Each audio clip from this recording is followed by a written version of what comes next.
Today is pre-recorded, so let's just swiftly move forward with the news.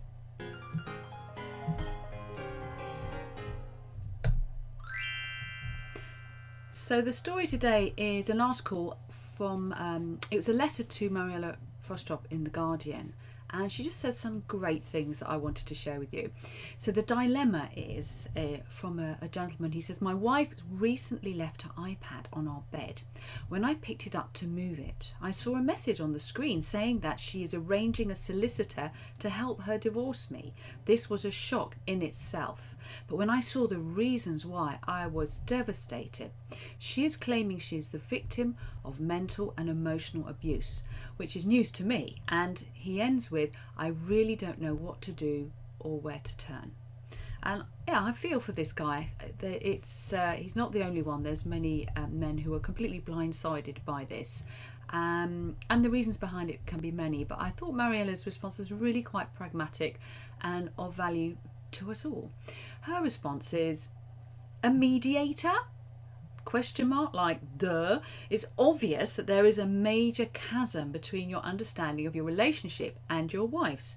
I can't make a judgment on who is right and who is wrong, and the accusations she makes are serious, but in light of your apparent bemusement, it makes it all the more essential that you two have a civilized conversation about what's going on. That's where mediation is imperative.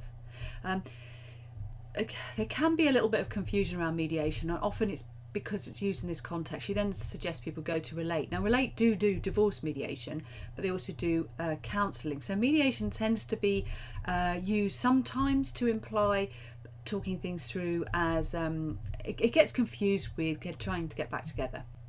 I don't think that's what Mariella is suggesting at all here, but she's absolutely right to get a trained person to sit between you, because if you can't understand at all what the other person is thinking, how on earth are you going to cut a deal and co-parent effectively if that's where things end up going? She says something else which I think is useful. She says, abuse is a word that is in danger of losing its potency. It's applied to such a broad range of circumstances these days that it really could do with closer scrutiny and more precise definition. I appreciate you don't like the accusation, and it certainly doesn't put you in a good light. The best way to address it is to take a long, hard look at your own behaviour and to try to understand your wife's point of view. That's good advice. Even if the person is saying things which you feel are fundamentally false, you do at least need to take some time out to find out why they're saying it, because that could be quite illuminating. If you think you're innocent and she thinks you're guilty, then your individual positions are way too polarised for a heart-to-heart to bring you closer. And if your wife feels bullied and emotionally abused, it's really important for both your sakes that such a conversation takes place with a professional counsellor or witness. And that witness might be a family friend, but it's a tough job to give them. It's best to use, it can be a mediator, it can be a therapist who does couples therapy. There's plenty of people out there who are trained, but do get someone who's specially trained. I'm trained in many things, but I would never put myself in a position of sitting between a couple doing this. It's too important to not have someone who can hold the balance of power really well. So just get someone who's properly trained in that skill set. Do not use roundtable lawyers in order to work out why someone said something. You need to sort this out way before you get onto the legal bits and pieces of a divorce. There's not a line in your letter, and this is really, I love this bit, there's not a line in your letter professing love for your wife or regret for the impending demise of your marriage. I appreciate that you've had a shock, but if your relationship is in the sort of shape you describe, shouldn't your first reaction be one of heartbreak and sadness? You really need to do some self-scrutiny and delve into what has happened both recently and historically. You do sound genuinely surprised by your wife's initiative, and so I have to ask you to think a little harder about what could be driving her desire to separate. It's not enough to say lockdown was difficult, but that you thought everything was fine. That's only half the story, and a relationship won't survive without both partners being allowed their narrative freedom. What a great line. Being allowed our narrative freedom. That's my favourite line of the week. Thank you, Mariana Frostrop. Great response there.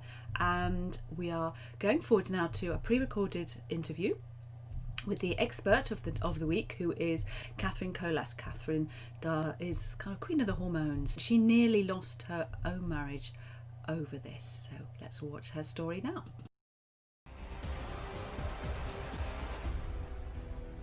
And perimenopausal means something to some people, but would it include having this crazy period where you're so emotional that you don't like your partner anymore, you lost your libido, you don't want sex, all of this is happening? Would you relate that to being perimenopausal? I think not, and I think that's half the problem. We're going to be talking about my favourite subject, and I arrived at this place today because I went through a terrible time, 10 years of hell, I call it, going through menopause, had no idea these crazy symptoms of the crazy hormones could cause such emotional turmoil, including the fact that I hated my husband, he hated me, and we wanted to divorce. In a nutshell, we got over that. And now I create training courses to help people, not just through their relationship problems, but through menopause in general, either on an individual basis or at work. Hormones are a huge problem. I think the easiest way to look at it, especially for women and maybe for their partners, is that our reproductive system on a monthly basis cause us to have fluctuations in hormones that can cause us to feel a bit depressed, a bit angry, a bit emotional, all those things.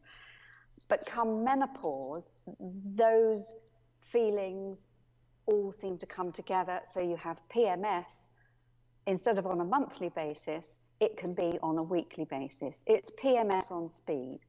And so I think understanding that you've had that in the past and relating it to where you are now, maybe in your mid-40s and crazy things are happening, just stop and think about that. And before you start having mighty rows with your partner and just going down the wrong road and thinking, this is a can of worms, this is work-life balance all gone wrong, just stop and think, because it's not, it's hormones, and it's just something else to be considered before you attack anybody. I think women should not be frightened of HRT, and they should get expert advice. I'm on HRT. It saved my bones because I was diagnosed with osteopenia, the forerunner of osteoporosis, and the estrogen supplement helped to regrow my bones. So I think it's wonderful. But there are people out there, women out there, who don't want to take it, and there's a lot of myth and misunderstanding, and I'm not sure that GPs fully understand everything either. They haven't really had the training about menopause, never mind HRT. I recommend they get a referral to a menopause consultant specialist, not just a gynecologist. He or she must be recognised as having a lot of knowledge regarding menopause, and perhaps going onto the British Menopause Society website to ask them to find advice. Who's the best person I can go to? Aromatherapists are creating oils for calming, and lots of aromatherapists are doing this now. That's something to try. And diet and exercise are key as well. And relaxation. And I think just taking stock of your life when you're going through this crazy period. What is happening and why? Am I going mad? I feel as if I'm going mad. But why is it happening now? And perhaps that might trigger, how old am I? Because hormones start changing 35 plus. So it can happen sooner than you think. You may think it happens to women of 45, 50, even beyond that. But actually, that's when you become postmenopausal, about the age of 52. And it's those intervening years when these symptoms are just going crazy that you need to ask yourself lots of questions. And most of us don't do that because we are so busy. But hormones play a huge part, a much bigger role in your life than I ever thought possible. And if you're a husband who's thinking, oh God, no, this is definitely what's going on with my wife, the last thing they can say is throw the menopause at them, because that can be just enrage them even further. How what can you, wow, my life's falling apart because something's happening to my wife and she won't recognize it? Yes. I get a lot of calls about this. My mailbox is full of, my wife's going through menopause. I've done some research. She's the right age group. I just know, but she won't listen. I can't talk to her about it, puts the hand up. They have a row, and it's a very difficult one. I've written a book, How to Survive Menopause Without Losing Your Mind. And that's got my story in it. And it's got lots of people's stories in it, including, I've got a chapter for men, the men's room, and I've got a lot of men's stories in there. We've got men's stories on our website, and they've been very proactive, where men have let their hair down and told a story of how their marriage has collapsed. The woman of their dreams thought they'd end their lives with, and bang, come menopause, it's all gone pear-shaped. She blames him, and 2 years down the line seems to be the time when things calm down, but she is still not aware of the connection with her hormones. And I think that's the sadness of it. I think there's a lot of education needed for both men and women about menopause, about hormones in general, and what's happening, what's going on, what's causing these things to happen, and what can we do about it. And my solution is, if nothing else, write a letter to each other. And that's what I did. To save my marriage, I put my heartfelt thoughts in a letter, because I couldn't have a conversation with my husband without shouting at him, or him me, or me bursting into tears. And that was the turning point that started us back on the road to recovery. It has massive impact, doesn't it, in the workplace? I have to say it's ignorance on both parts, not understanding enough about the impact of hormones. And so a woman is defending herself when she's feeling absolutely awful and can't find the words to defend herself. And her manager and the panel, if it's reached that stage, are just, hammering into her about what's gone on. Why can't you give us an answer? You've got 30 days to do something about it, that type of thing. And we can avoid all that with a few simple steps for managers, understanding menopause, how to support their teams in a simple way. And again, for women, we go a bit deeper into that, understanding their symptoms and how hormones are affecting their lives at work and at home. And then it helps just avoid these confrontations, these conflicts, where a manager is saying, I can't work with this woman anymore. I want her out. And we know that's illegal. That's constructive dismissal. But it's happening, and in some instances, a DNA is being required. An NDA is being needed to be signed. So it can get silly, all for the sake of understanding a few things. And of course, their retention of staff would improve, and everybody would be happier. I can tell you that when an organisation starts recognising menopause, there's a change, there's a step change, and all of a sudden there's a sigh of relief. My company understands me, and now we can put a plan together for me to get through this. And what a simple way. It's so simple. Well, if their organisation is recognising menopause, they have a policy in place, then that will already be signposted for them. This is what you do next. If they haven't, they could always recommend Simply Hormones to their manager or HR, or particularly equality, diversity and inclusion. Heads of those departments are particularly open to having that conversation. So if you have those people in your organisation, go to see them. Say, I think I'm going through menopause, and I think I know how we can resolve it in the workplace, because I'm having issues with my manager and it's not right. I don't know who to talk to. And if it's not in the workplace, if it's just in the home life, is it a GP? And is there anything you need to be careful about, that you're not sent down a road you don't want to go down? Yes. Well, as you know, there's lots of rubbish on the internet, and I've built up Simply Hormones over the past 10 or 12 years, and I've done it with authenticity and with honesty and everything in it. My heart's in it, same as my book. My heart and soul is in the business. We've got continued professional development accreditation for our training courses. But if they just go to our website, for instance, simplyhormones.com, there are blogs, there's so much information on there that is just available to everybody. They can read other people's stories and what solutions they've chosen. And of course, we have our Facebook, the Menopause Hub, which is a private group, and they can ask to come onto that. And I do a weekly show, just as I'm talking to you now, where we talk about stuff that's bothering people. But it's about looking after your health and well-being, acknowledging your own health and well-being, and then that's a starting point. And I think that is the issue, particularly in divorce with women, is that often put themselves last and they don't look after themselves psychologically. Yep. But ultimately, it's not the end of your sanity and your life. It's merely a transition that we all go through. It is, yes. Yeah.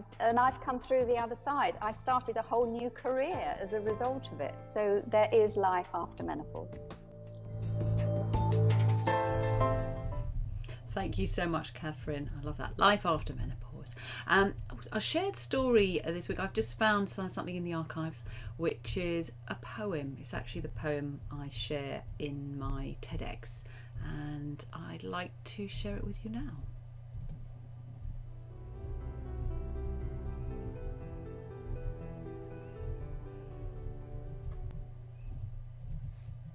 Now, our marriage is spiralling, spinning beyond our control, and we have wounded each other. Love lost, bow broken, ring thrown. First we used silence as weapons, then we used words, and then fists. The arms race was swift and impressive. Our hands are now empty, they twist in the dust. We have thrown everything away but our anger. And still, we have to keep fighting. But there is one thing we can do together. Let's use the children as infantry. Let's use the children as spies. Let's bring them up with the director's cut, with spin and with spite and with lies. Let's use the children as weapons. Let's use the children as snares. There'll be plenty more years of reprisals if we make our unhappiness theirs. Such a powerful poem. Thank you, Claire Kwan, and thank you for letting me use it in my TEDx as well. She's a very talented poet. I thought I'd like to share this with you, and you can see some theta healing in action.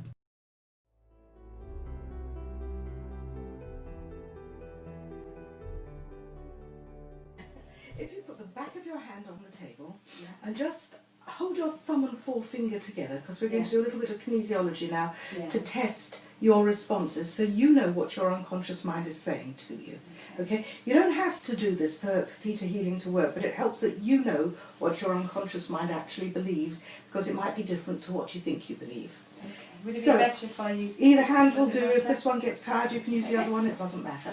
Right, so hold it reasonably firmly and just say, my name is Susie. My name is Susie. Now say, my name is Debbie. My name is Debbie. And it's not, and you've got a weak muscle. Do you want to try again? My name is Susie. My name is Susie. My name is Debbie. My name is Debbie. Yeah. Okay? Yeah. All right. So where are we going to start here?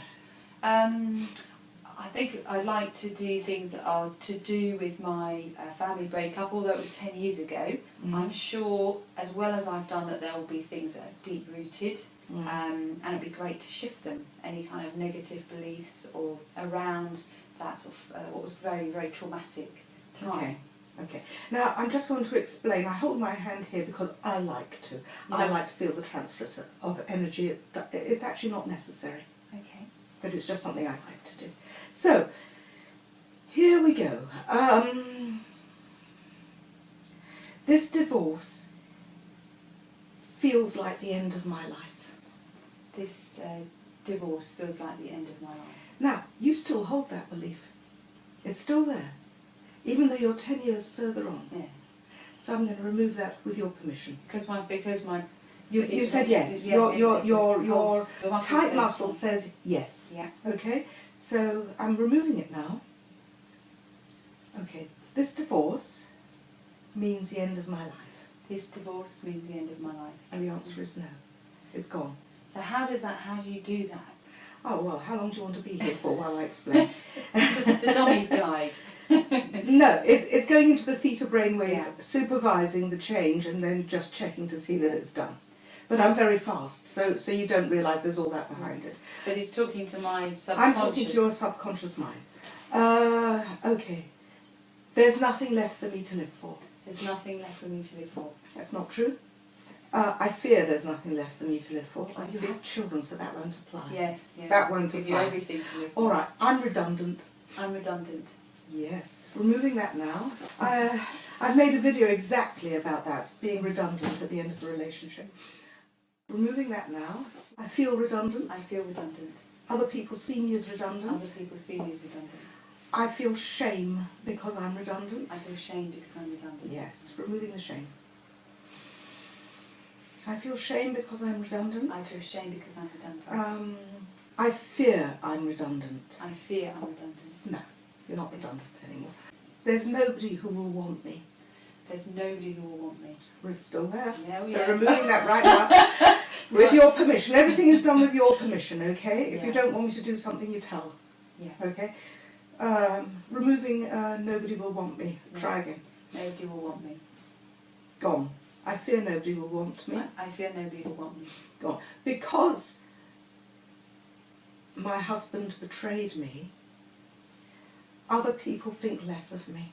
Because my husband betrayed me, other people think less of me. Removing that too. Try. Because my husband betrayed me, other people think less of me. Go on. And how is it that why is it that people hold these beliefs for so long? They're like thought forms. They're like, your conscious mind feels that it's worked its way through them, and it has. But at the same time, it's like a thought form that's been embedded in you, and Yeah. it hasn't actually been cleared. So you press the right button, and that'll come up for you again. Right. But it's there submerged. It's not there at the forefront of your mind. So that's why you can't deal with it, because you don't even know. You don't it's even know there. you've still got it. Okay. Because I've been betrayed, others will think less of me. Because I've been betrayed, others will think less of me. And that's gone as well. I expect them to. I expect them to. I fear they will. I fear they will. And that's not there. All right, what other aspects? And are these the kind of things that you find that people who are going through divorce or family breakup are really common Oh yeah. beliefs? Yes. Your whole sense of who you are and your validity goes. Yes. Right, so let's talk about validity. I am no longer valid. I am no longer valid. Right.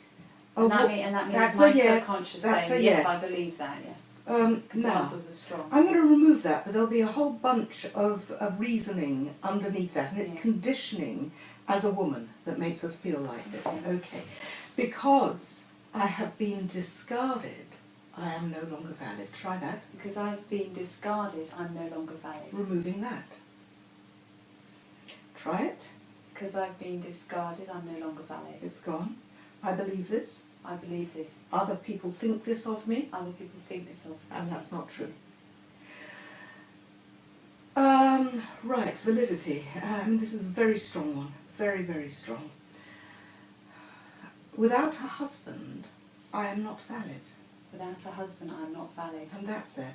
Now this is a strong one for women in general, Yeah. because we are conditioned to believe that we are only valid if we serve a man and look after the children. And even staunch feminists, deep down, deep still down, you can't deep down, choose they've got these it. beliefs. They've got it. Most people have got this one. Without a husband, I am no longer valid. Without a husband, I'm no longer valid. Okay. I have failed as a woman. I have failed as a woman. That's a yes too, removing it now. I have failed as a woman. I have failed as a woman. And that has gone.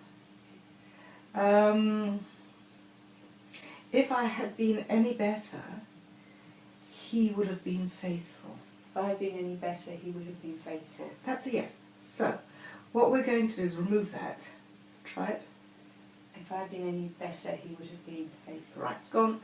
And the other one that goes with it is, I must be a failure because he was unfaithful. I must be a failure because he was unfaithful. And that's a yes. And removing that right now. Try it. I must be a failure because he was unfaithful. And that's gone.